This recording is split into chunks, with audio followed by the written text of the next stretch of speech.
Hello everyone and welcome to the FinTech Times. We're here at day 2 of MoneyLIVE in London, and today I'm joined by Neil. How are you, Neil? Very good, thank you, Tyler. Very good. Good to be here. Are you enjoying day 2 of the summit? We've had a really good couple of days, I have to say. There's been some really good conversations. People here are wanting to be here, interested to be here. So yeah, it's been good. It's been great to mingle with so many different industry experts and people from all corners of fintech. Absolutely. I think with these events, you get out what you put in, and I think you have to come with the right mindset. And the mindset is to interact with people, network with people, have conversations, and make things work. Well, that's what we're going to be having today. Another conversation. So good to hear. Before we go into any of that, Okay. I think we should let our viewers know a bit about who you are and where you come from today. So, yes. Okay, when you say viewers, so there's more than 2? There's more than 2. There's more than just us. Okay, good. Hopefully. Good. Okay, so my name's Neil Slater. Really good to be here. I'm VP of Sales in EMEA for Pindrop Technology.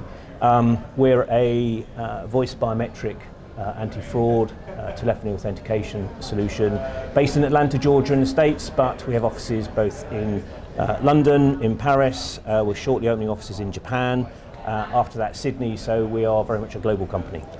Brilliant. Well, as a global company, I think it's you must be leveraging so much industry insights. So why don't we start by getting an in-depth analysis of what Pindrop is? Like, who are you serving? What are you doing? Yep. What does it look like? Sure. How much time do we have? All day. Okay, great. So Pindrop is focused on telephony authentication and fraud reduction. So what does that mean? Easy to say. Our technology is capable of targeting and authenticating and understanding the actual caller on the phone as opposed to what they're saying. So we've all got intelligent speaker systems in our home. I won't say the brand names because there's lots of different ones. That's not what we do, because that doesn't make for a very secure transaction if that's what you want to do. So what you have to do is have the ability to authenticate the speaker as opposed to the speech.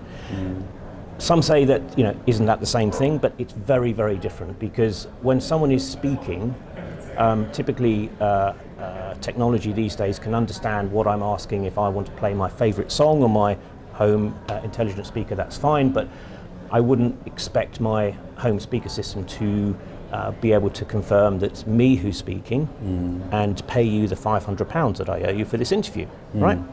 So we have to have a way of authenticating the speaker, and that's what we do. So we actually look at over 1,300 different attributes of the call acoustics. So is it a landline, is it a mobile, is it a laptop, is it a tablet, what operator is it, and all of those things create a sound print. And that's what we do. I see. It all sounds very, very technical and very, very interesting, at the forefront of the industry.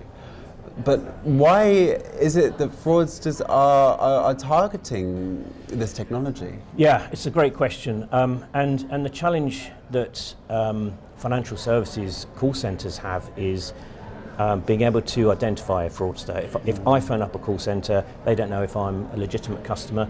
95% of the time I am a legitimate customer, or am I a fraudster? And you need technology to really understand, identify, and most importantly, prevent the fraud from happening. What we're seeing in the call center, in the world of telephony, is that fraudsters are using this as a great way of researching for the final digit of an account number. Right? I can make 100 calls in a day to a call center, to a bank, and nobody's going to pick that up. I may have 2 or 3 or 4 different phones. Again, without technology, nobody's going to know that I'm not who I'm pretending to be. So fraudsters use the telephony channel as a great way of finalizing their research, and then either carrying out fraud further downstream in the digital channel, or selling the credentials as validated. So it's a really big problem, and it's a problem that is going under the radar with a lot of financial institutions right now. Because we've seen a lot in certain cases where the visual sort of way to authenticate yourself. So we see with like biometrics, for example, Yes. we see that AI and machine learning has been very effective Yep. in helping stall that as a criminal procedure. Yep. But when it comes to the voice and to authenticating the speaker, we can see that certain elements of the technology, namely artificial intelligence, machine learning, Yep. can be really beneficial. How are we using that technology to stop this in its tracks? Yeah, great question. Artificial intelligence, machine learning, you can't live without them. Okay, we all need it. They do fantastic, or they have fantastic capabilities, and we're certainly big users of AI and machine learning, without question, without doubt. The challenge that we have with facial recognition is that it works fine with people of Caucasian appearance, but once you start getting into the more Far Eastern facial appearance, it really struggles there. So the beauty with voice or speaker recognition is you don't have to remember a password, you don't have to remember a username, you don't have to remember a PIN number. It's always with you. It's what you have all the time, it's how you speak. So for us, no usernames, no passwords, no friction in that journey. So artificial intelligence, machine learning, absolutely essential. Well, Neil, it sounds like you have a really high-tech product under your belts, and the future looks really, really bright for Pindrop. Maybe Yep. you can tell me a bit about what you're going to be doing in the next year to come? Yeah, absolutely. So, I mean, we're 10 years old as a business. Our founder is still our CEO.